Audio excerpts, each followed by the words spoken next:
কিসের জন্য? আমিও আসছি এই টাকার বিষয়ে। আমাদের পাড়ার যে অনেক যে গরিব মহিলা ছিল, তারা আবার যোজনার যে ঘরগুলো পাইছে, এই ঘরগুলো ওরা আর কি গরিব মানে এমন পরিস্থিতি ওদের মানে 10,000 টাকা যে দিবে ওর দেওয়ার মতো ক্ষমতা নাই। ওরা এমন করে মানে ব্যাংকে আসছে টাকা তোলার জন্য, ব্যাংকে টাকা তুলবে, টাকা তোলার পরে ও একটু বাইরে হয়ে তো ওদের টাকাটা দিবে, মানে বাইরে হয়ে ওদের গণার সময় দেয় নেই। গণার সময় না দিয়ে হাত থেকে টাকাটা কেড়ে নিয়ে 20,000 করে টাকা ওরা নিয়ে নিছে আর 40,000 করে টাকা ওদেরকে দিয়ে দিছে। এরা বলছে যে ঠিক আছে টাকাটা আমি এক সময় ফাঁকা টাইমে তুলে নিয়ে এসে দিব। ওরা কয় কি না যাইতে লাগবে না, আমার বাইকে ওঠা, আমাদের টাকার খুব সমস্যা, আমাদের টাকা এক জায়গায় এটা অ্যাডজাস্ট করতে লাগে, হিসাব দিতে লাগে, তুমি আমার বাইকে উঠো, আমি নিয়ে যাই ওখানে টাকা উদ্দেল করে আমার টাকা দিয়ে এখনই দিতে লাগবে। কে নিয়েছিল?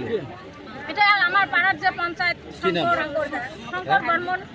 শঙ্কর বর্মন ওরাই আর কি। আপনি কত টাকা দিয়েছিলেন? আমি 20,000 দিয়েছি।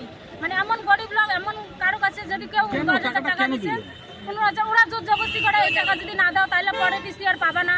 এখন এই ভয়ে আমরা তো গরিব লোক, যদি না দেয় তাহলে তো দ্বিতীয় কিস্তি পাবো না, এর ভয়ে আমরা 20,000 টাকা দিয়ে দিছি। আমাদের নাম হচ্ছে মিনতি বর্মন, দাস বর্মন, আমি হচ্ছে মন্ডল সম্পাদিকা। ঘরের টাকা তুলতে যাচ্ছি, আরব দেওয়া বলছে 650 দেওয়া, ঘরের টাকা তুলতে টাকা তুলিয়ে নেন। তা আমরা কই কালকে আনো, বলছে না আজকে দাও, আমাকে টাকা নেবে। তা আমরা কই এখন টাকা দেবো না, বাড়িতে দেবো। তারপরে কি নুরুল প্রধান ছিল, গিয়েছিল, চন্দ্র ছিল, আমাকে এই জায়গায় টাকা নেবে। তারপরে আমরা দেখি না করে হাত টাকা আট করে দিয়েছি, অত সব টাকা। কত টাকা নিচ্ছে? তারপরে 20,000 টাকা নিয়েছি, নিয়ে 30,000 টাকা আমাকে দিয়েছি। কে নিয়েছে? শঙ্কর আর চন্দ্র। শঙ্কর আর আর চন্দ্র দুজনে পঞ্চায়েত? পঞ্চায়েত কি নিছে? হ্যাঁ পঞ্চায়েত। পঞ্চায়েতের নাম কি? শঙ্কর বর্মন আর চন্দ্র বর্মন। আপনার নাম কি? আমার নাম কল্পনা বর্মন। বাড়ি? বাড়ি বড়